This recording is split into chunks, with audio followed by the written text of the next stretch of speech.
Hey guys, Chrono16 here. Now in this video, I'm going to show you how to go outside and spot Comet Ison while it's still in the morning skies, and also once it gets into the late afternoon or early evening skies, how you can see Comet Ison as it heads inbound towards our sun.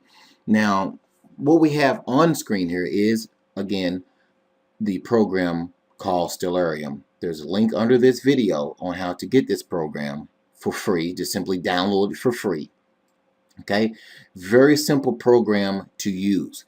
Now we have it set. Now this is the date that I'm recording this video, by the way. We have it set to the current time, which is 4:25 a.m. in the early morning.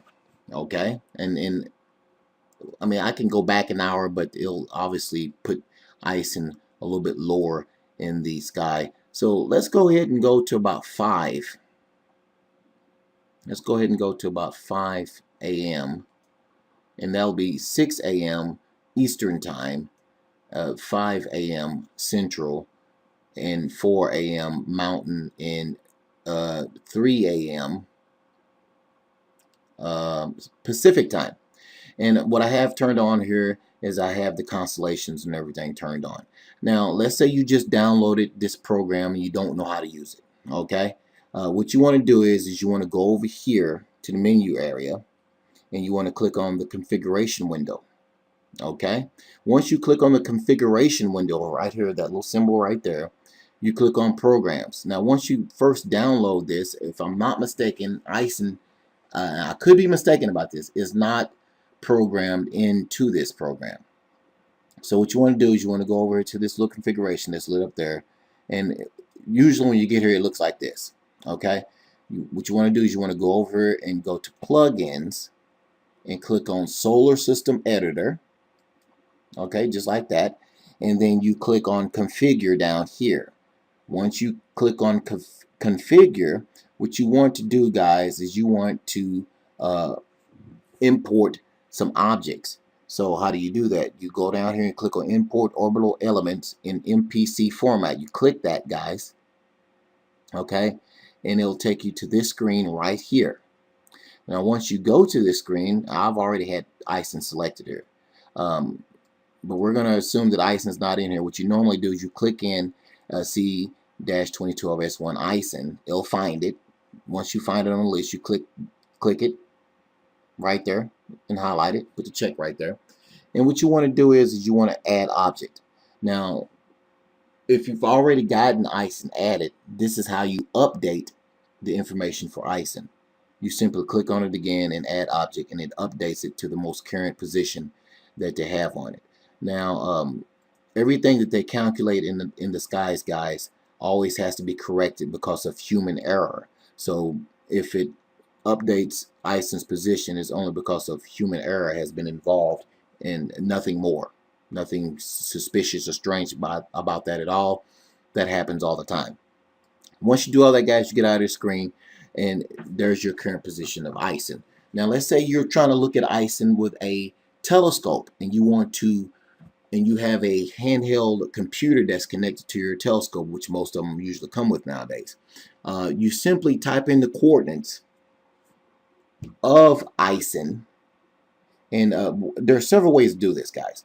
One way you can do it is what I'm fixing to do here now. Is I'm fixing to take you to this website. I've taken you here before in other previous videos, theskylive.com. Okay.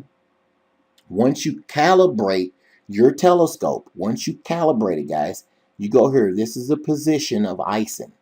You type these numbers in and hit enter on your handheld telescope computer there, and it'll take you to the exact location of Ison, wherever it may be in the sky once you do that. Okay? All right? It's that simple. That is, if you have a go-to telescope with a connected handheld computer to it. Now, as of right now, as of me recording this video, Ison is not visible with a pair of binoculars. You can see it with a good telescope right now. Ison is not as bright as they forecasted it to be, unfortunately. But again, that's the way it is. Now, as we go further into November, As we go further into November, there we go. I hate when this happens. Sometimes this program, there we go, it gets a little stuck there. We go further into November, icing gets lower and lower to the horizon. So by the time you get around to the 15th, guys, you will not be able to see icing in the morning time skies anymore, because again, icing is coming toward the sun, so it's going to get lower on the horizon as you look east in the morning times. And after the 15th, you really won't be able to see icing anymore in the morning skies at all. So what we've done now, guys, we've jumped ahead to, again, the 16th, and we're going to go ahead a little bit further here of the 16th of November, and we go on into the 17th of November, the 18th of November, the 19th. As you can see on screen right there, there's icing heading straight toward the sun. Now, obviously, you will not be able to see icing during the daytime at all, because it's the daytime. So as icing continues to close in on the sun, we got it set to a little bit after 3 p.m. Central Time, 4 p.m. Eastern. Adjust your time accordingly. And then right around, well, actually on the 28th of November, icing, as you can see, goes around the sun. Now, if it makes it and comes back out, then it's going to be pretty bright. Now, if you're going to try to look at icing with a telescope, guys, make sure you got the proper solar filter. If you don't, you're going to blind yourself, plain and simple. You're going to burn your eyes out. Okay, that's nothing to play with at all. So make sure you got the proper solar filter to look at icing. Now, will you be able to see anything as it comes up back from around the sun or head towards the sun?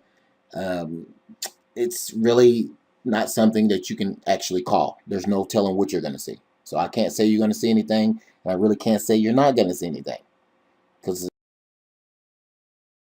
icing holds together, it's going to be pretty bright too. So just make sure you have the proper filters as you look at this thing as it heads around the sun.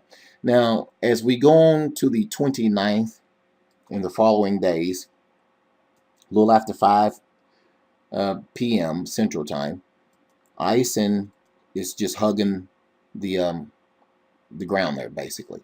And as we go farther into December, it hugs it for a little while.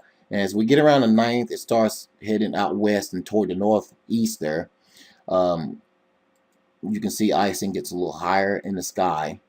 And obviously, the higher it's getting, the dimmer it's getting. Okay, so what we want to do is we're going to want to go a little bit farther into the evening there, so we can